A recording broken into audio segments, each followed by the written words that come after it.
जैसा कि हम सभी जानते हैं कि भगवान कृष्ण की दो माताएं हैं, एक माँ देवकी और एक माँ यशोदा। हमने भगवान कृष्ण ने माँ देवकी की कोख से क्यों जन्म लिया था, यह अपने पिछले वीडियो में बताया था। पर आज मैं आपको बताने जा रही हूँ कि माँ यशोदा ने ऐसा क्या पुण्य कर्म किया था जिसके कारण भगवान कृष्ण उनके घर पर खेले। सारी बचपन की नटखट अटकेलियाँ उन्होंने माँ यशोदा के साथ की और आज भी माँ देवकी से पहले वे माँ यशोदा के लाल कहलाते हैं। इसका उत्तर गर्ग संहिता में भगवान नारद देते हैं।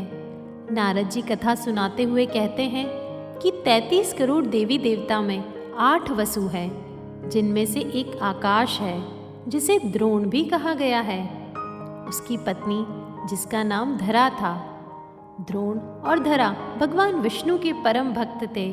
उनके पास सभी तरह के सुख थे, लेकिन जब उन्हें कोई संतान नहीं हो रही थी तब वे दोनों पुत्र की अभिलाषा से विंध्याचल पर्वत पर जाकर कठोर तप करने का निर्णय लेते हैं और तब उन्होंने अपना तप प्रारंभ किया। उस समय उन दोनों ने केवल फल और सूखे पत्ते चबाए और बाद में अपने तप को और अधिक कठिन करते हुए उन्होंने सिर्फ जल का ही सेवन किया। लेकिन जब दोनों को लगा कि अभी भी उनका तप सफल नहीं हो रहा है, तब उन्होंने जल ग्रहण करना भी बंद कर दिया और बिना कुछ खाए पिए तपस्या करने लगे। इतने कठोर तप में एक ही जगह बैठे रहने के कारण उनके ऊपर दीमक ने भी अपने घर बना लिए थे। गर्ग संहिता कहती है, इसी तरह दोनों ने कई वर्षों तक तप किया। उनके कठिन तप से भगवान ब्रह्मा प्रसन्न हुए और ब्रह्मा जी ने उनसे वर मांगने के लिए कहा।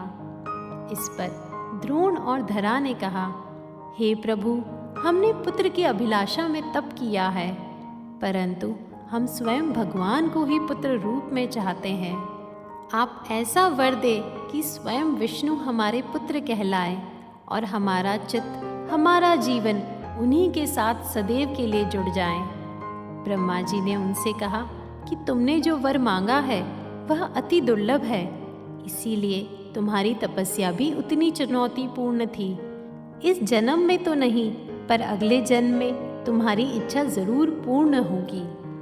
गर्ग संहिता में नारद जी बताते हैं, द्रोण और धरा ही अगले जन्म में यशोदा और नंद बाबा बने, यानी ब्रह्मा जी के वचन अनुसार ही भगवान विष्णु कृष्ण अवतार में यशोदा और नंद के घर पले।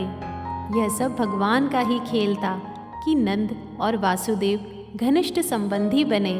उस समय वासुदेव को नंद से बढ़कर अपने पुत्र के पालन पोषण के लिए और कोई संबंधी नजर नहीं आया। और वास्तव में ऐसा कौन होता जो देवकी और वासुदेव के पुत्र के लिए अपनी संतान का त्याग कर दे और बाद में उसे अपनी संतान से भी अधिक स्नेह और प्यार दे। पर इसी कारण उनकी कीर्ति जन्म जन्मांतर तक प्रसिद्ध हो गई और उनका नाम सदैव के लिए भगवान के साथ जुड़ गया। यह कथा हमें सिखाती है कि दुनिया में धन, मकान और किसी भी तरह के ऐशो आराम से बढ़कर भगवान होते हैं। हम सभी को जीवन में सबसे ज़्यादा भगवान को पाने की इच्छा रखनी चाहिए और एक बार अगर हम भगवान से जुड़ जाते हैं तो दुनिया की कोई भी वस्तु हमारे लिए असाध्य नहीं रह जाती। इसीलिए मेरे बच्चे, तुम भी सदैव ऐसे कर्म और प्रयत्न करना कि हम भगवान के करीब जा पाएं, क्योंकि वही सबसे श्रेष्ठ है और उसी से तुम्हारी कीर्ति भी जन्म जन्मांतर तक हो जाएगी।